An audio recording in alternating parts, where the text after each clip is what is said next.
Now, before we continue fixing the movement speed, we have to fix the character size.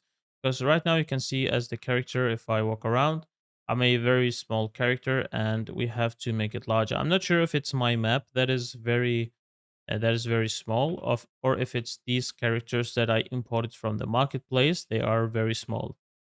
Either way, it doesn't really matter. So what we have to do is we have to increase the player size. That will be the easiest solution. So let's go ahead and click on the player base and on the mesh. Remember, you have to do it in the player base. It will automatically apply it to the terrorist and counter terrorist. So clicking on the player base, clicking on this character, I tried to test a bit with the sizes. I tried just to scale this up a couple of times to see what is best here.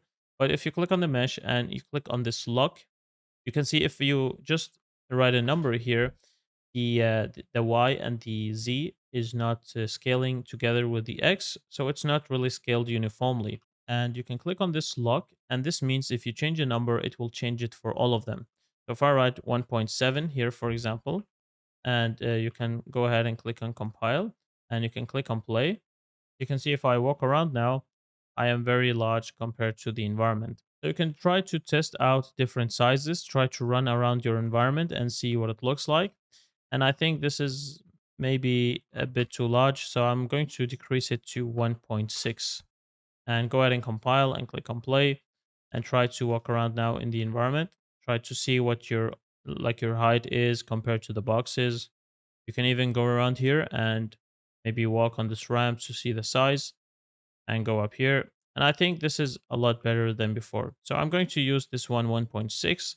If we have issues later on, we can always change it and fix it later. We can just change the number here. However, I think this is good. Now we also have to fix this collision capsule because you can see if I run around now and maybe I go over to this part and I walk into here, you can see I overlap with everything and I walk and jump into the wall. And this is because you have to increase the size of this collision capsule. So again, if I click up here and go to the right view, for example, I can increase the capsule half height. I can click on the character, move the character down so the foot is at the bottom here. And you can see I have to increase it a little bit more. So if I click on the collision capsule again, increase it, maybe something like 150.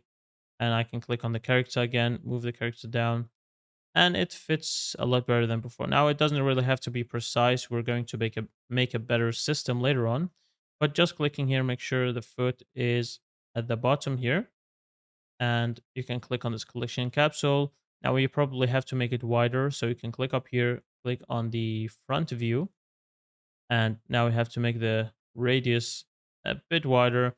And I'm just going to make it a bit wider than these arms so they don't collide into the objects and something like this, maybe 60 precisely. And we can go ahead and click on play. And now we can walk around and it is a lot more precise than before. You can try to walk into here and you can see it will not allow you to. Now we have small box. If you click on control, you can walk here, but I can also leave the control and you can see I'm overlapping. Now we have to fix these small issues later on, but you can see generally everything is working fine. The character size is a lot better than before. So let's go ahead and continue.